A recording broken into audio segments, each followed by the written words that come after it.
Bonjour, bienvenue et retour sur le MIPIM, sur le stand BITV. Je reçois Dominique Morenout, le CEO de l'EPRA.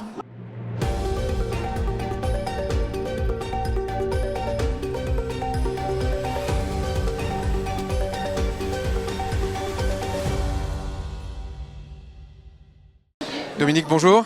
Gaël, merci pour l'invitation. Je t'en prie. Je voudrais qu'on parle d'abord du bilan, un peu de la performance du secteur immobilier coté, pas forcément que sur 2024, mais depuis la remontée brutale des taux d'intérêt. Oui, alors, moi je vais même repartir un petit peu plus en arrière. Je vais même parler de 2022, où 2022 a vraiment été une année très compliquée pour le secteur de l'immobilier coté en Europe, avec une décote sur notre indice phare européen d'à peu près 37%, alors que le marché de l'immobilier direct était plutôt à une tendance flat. 2023, on commence à revoir brièvement une remontée des taux. Notre indice fait plus 17%. L'immobilier direct commence à faire moins 5, moins 6. 2024, l'immobilier coté européen termine avec une performance légèrement négative de moins 2%, alors que l'immobilier direct a fait un peu plus de moins 10%. Donc ce qui tente quand même très clairement à démontrer que, comme on le dit toujours, sur le long terme, l'immobilier coté ou l'immobilier direct revient exactement à la même chose. D'accord, toujours avec un petit cran d'avance quand même sur avec un petit cran d'avance, bien entendu, que ça peut être à la hausse ou à la baisse. C'est vrai que les marchés cotés ont tendance, je dirais, à surréagir à ce qui se passe sur les marchés financiers, à donner un petit peu je dirais le là de ce qui pourrait se passer sur l'immobilier direct pour les mois à venir. Bon, je reste aujourd'hui quand même intrinsèquement convaincu que la décote qui est présente aujourd'hui de façon générale sur les marchés d'immobilier coté est totalement exagérée, est totalement en inadéquation avec la performance opérationnelle des foncières cotées. Alors justement sur 2025, la bonne nouvelle c'est que les taux baissent et la BCE a confirmé cette baisse graduelle des taux directeurs. La moins bonne, c'est qu'il y a une tension sur les taux longs, ce qui n'est jamais très favorable pour l'industrie immobilière qui a besoin d'un effet de levier. Ta vision du marché immobilier sur 2025 et sur ce rattrapage peut-être de la décote, est-ce que c'est pour 2025 ? Alors c'est vrai que voilà, la baisse des taux est toujours une bonne nouvelle. Maintenant, la BCE a encore annoncé une baisse de 25 points de base la semaine dernière. 2 jours après, on nous annonce que l'inflation repart à la hausse. Donc je pense que ça devient un petit peu très compliqué de savoir dans quelle direction nous voyageons aujourd'hui. Je crois très intrinsèquement que le marché de l'immobilier coté début 2025 a très bien démarré. Sur les 2 dernières semaines, il est beaucoup plus chahuté. On est aujourd'hui avec une performance globale depuis le début de l'année à peu près aux alentours de moins 2,5%. Alors que si on s'était parlé il y a 2 semaines et demie, je t'aurais dit qu'on avait un return positif d'un peu plus de 3,5%. Donc c'est vrai que les marchés réagissent énormément.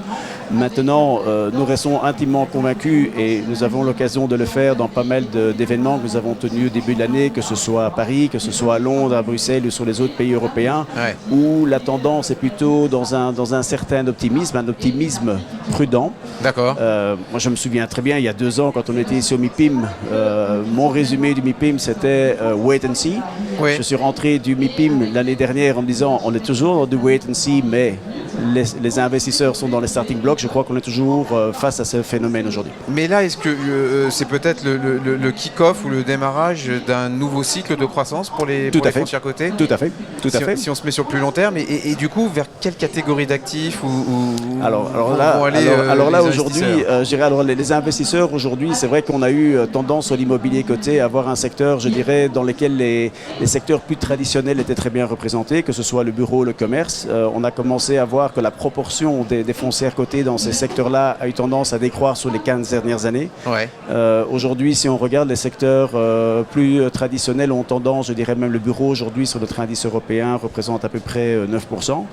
Ce qui est intéressant de voir, c'est que les secteurs alternatifs aujourd'hui représentent aux alentours de 12% de la capitalisation boursière européenne. N'oublions pas qu'aux États-Unis, elle est au-delà de 55%. Nous avons d'ailleurs, nous, à l'EPRA, lancé une étude l'année passée qui tente à démontrer que les secteurs alternatifs devraient représenter un peu plus de 25% de la capitalisation boursière d'ici 8 ans. Donc je pense que les secteurs plus alternatifs vont grandir, que ce soit les soins de santé, que ce soit le résidentiel. Tous les investisseurs aujourd'hui nous parlent de data centers, etc. Je pense que ça vaut la mode, data center. Oui, tout à fait. Je pense qu'il y a de très bonnes raisons de le penser. Aujourd'hui, nous n'avons pas en Europe encore, je dirais, de pure players dans les data data centers, mais ça va probablement arriver d'ici quelques temps. Et nous il y aura l'espérons. besoin d'un sous-jacent immobilier. Dernière question, si on se projette un peu à plus long terme, les enjeux et les défis qui attendent les foncières cotées. Le plus grand défi que nous avons aujourd'hui, c'est notre taille. Aujourd'hui, l'Europe représente dans notre index global 12 à 13%. Je pense qu'on a la possibilité de le doubler. Maintenant, il va falloir pour cela que le secteur se stabilise. Aujourd'hui, un des grands sujets dont tout le monde nous parle, c'est le sujet de la taille critique, le sujet de la consolidation du secteur. Je pense que c'est quelque chose que nous va continuer à voir dans les prochains 12, 18 mois ou 24 mois. Probablement des plus petites sociétés cotées qui auront tendance à fusionner entre elles. Alors nous, tant que c'est du public to public, on est très content. Quand les sociétés deviennent privatisées, on est moins content. À côté de ça, il y a pas mal de sociétés de private equity qui sont très grosses, qui ont développé des très très gros patrimoines sur les 10-15 dernières années. Ces gens aujourd'hui doivent réfléchir à des stratégies d'exit et la voie de l'immobilier coté est très certainement la voie sage pour eux à considérer. C'est la voie de la liquidité. Donc la voie de la taille, la voie de la liquidité. Aujourd'hui, quand on parle avec les investisseurs un peu partout dans le monde, qu'est-ce qu'ils veulent? Ce sont des sociétés dans lesquelles ils peuvent investir, des sociétés dans lesquelles ils peuvent avoir une certaine liquidité. Et c'est vrai que généralement, au plus la taille de la société est grande, au plus la liquidité est importante aussi.